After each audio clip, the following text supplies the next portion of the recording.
de la alimentación.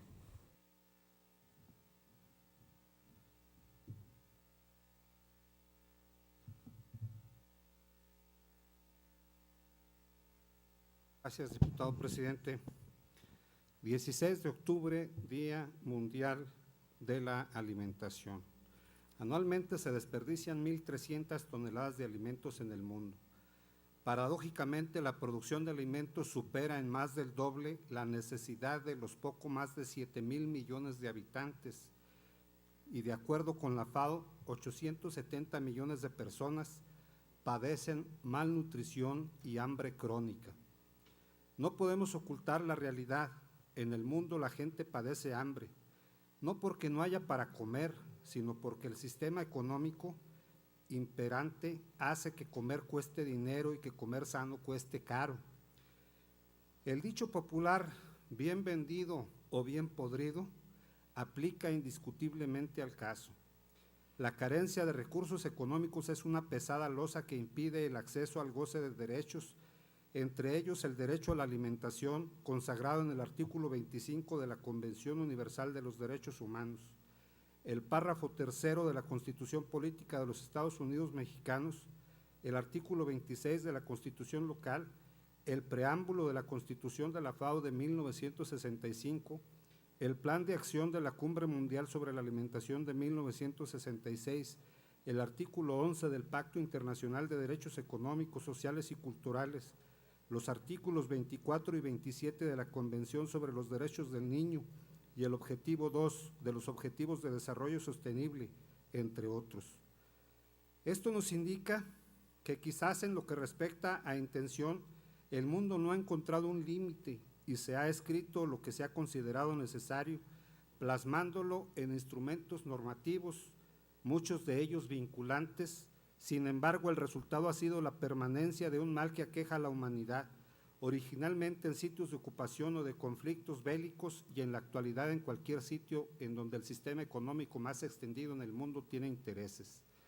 En México, desde que en 1985 se inició con la instalación de las doctrinas dictadas desde el Banco Mundial y el Fondo Monetario Internacional, eliminando los elementos que constituían lo que pudiéramos considerar el estado de bienestar, e instalando los distintos elementos que conforman el sistema neoliberal, reduciendo hoy ya al mínimo posible la tutela del Estado, que debiera ser garante de los derechos humanos, los que han pasado a ser mercancías en manos de acaparadores y especuladores. Desde el Plan Nacional de Modernización del Campo en el sexenio 1988-94, hasta las reformas estructurales de la administración presidencial que está a punto de terminar en unos meses, pasando por la firma del Tratado de Libre Comercio, se ha minado la soberanía alimentaria nacional y el hambre de los mexicanos se encuentra a merced de los vaivenes de los mercados internacionales. En Zacatecas, como resultado de la debacle internacional, casi 15,000 hogares, según el INEGI, cuentan con al menos un miembro que no tiene garantizado más de una comida al día, o en el peor de los casos, no comerá en más de un día. La mayoría de quienes se encuentran en esa situación son niños o niñas. En un mundo rico de alimentos, el hambre está relacionada íntimamente con la pobreza. En Zacatecas, según el Coneval, más de 115,000 zacatecanos padecen pobreza extrema y casi 100,000 pobreza por ingresos. Los programas gubernamentales relativos a la atención a los grupos vulnerables atienden la situación emergente, coyuntural y personalizada de las familias o de las personas que se encuentran en situación de hambre o de pobreza, sin que ello signifique que se ataque el mal de raíz.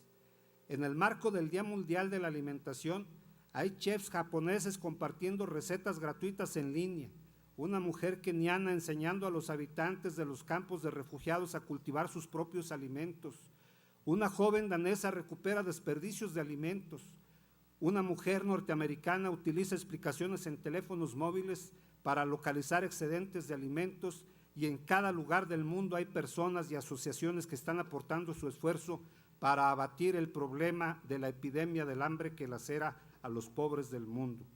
Pero mientras sigamos considerando la malnutrición y el hambre un problema individual, o de algunas comunidades focalizadas y no una responsabilidad del Estado, no podremos avanzar en la lucha contra el hambre y la malnutrición. Es urgente asumir que la tarea es mucho más que tratar de reducir o maquillar los indicadores a fuerza de paliativos sucedáneos o placebos coyunturales. Necesitamos que el país, en términos generales, y el Estado, por lo que a nosotros nos ocupa, recupere su soberanía alimentaria, que se retire de la especulación comercial la disposición o no de un derecho humano fundamental y que nunca más haya un ser humano que padezca hambre en Zacatecas. Hago un llamado a quienes integran este poder legislativo, a los otros poderes del Estado y a la sociedad en su conjunto a que unifiquemos criterios, reforcemos los marcos legales, acompañemos a los productores, fortalezcamos el campo zacatecano, eliminemos la especulación y garanticemos alimento para todas las personas del estado de Zacatecas. Gracias, diputado presidente, por su paciencia. Muchas gracias.